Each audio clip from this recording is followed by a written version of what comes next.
Why do family-owned and operated companies need specialized executive search and leadership advice? One of the first issues that families face is a thorny flaw that results from a normalized strength.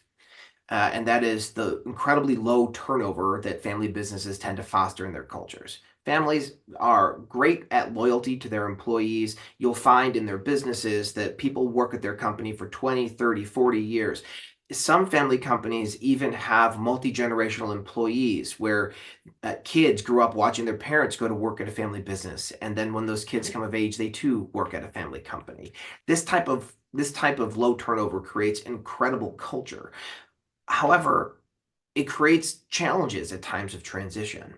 Challenge number one is that there's no process for leadership transition. A venture capital backed business that has a CFO changing every 18 months, those businesses are ready to understand how to work with a search, how to work with a search firm, how to vet candidates, and have a decision matrix about how these decisions come through to fruition. A family company might not change CFOs for 30 years. The leadership team will be completely unfamiliar with how that decision is made. And importantly, the culture of the business will be scared. People will be worried about what this leadership transition will mean for them, the employees of the business. And the owners will be unfamiliar and uncomfortable with bringing new people into their company and then imbuing them with significant ability to make decisions on their behalf. This low turnover strength has a huge bearing in creating risk in executive transitions. And work as a search firm and leadership advisory firm that specializes in working with families, Stramberg is well suited to help families navigate issues like this. The second reason is a deep understanding of how the mission of a family, as well as their visions and values, influence the culture and strategy of their business. All too often, you'll hear, or rather, hear isn't the right phrase, you'll see it at companies and you'll see it on people's resumes. A family will hire a candidate that looks great on paper, typically from a private equity firm.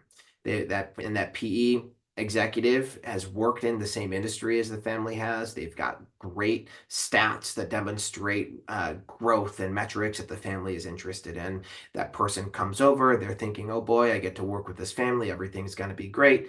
And 2 years later, that person's out again on the job market, going back to PE. Why?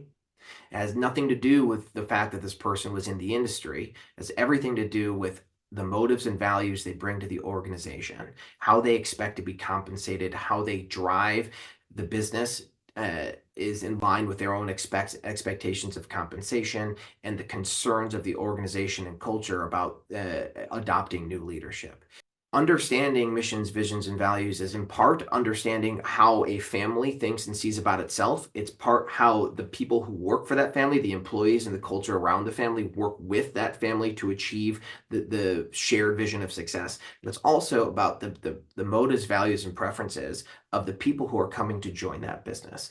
And if you've got an executive, to use this example from before, from private equity, where they're looking at leveraging a business and selling it in 3 to 5 years so they can collect a windfall and have equity so that they can finance themselves and their lifestyle.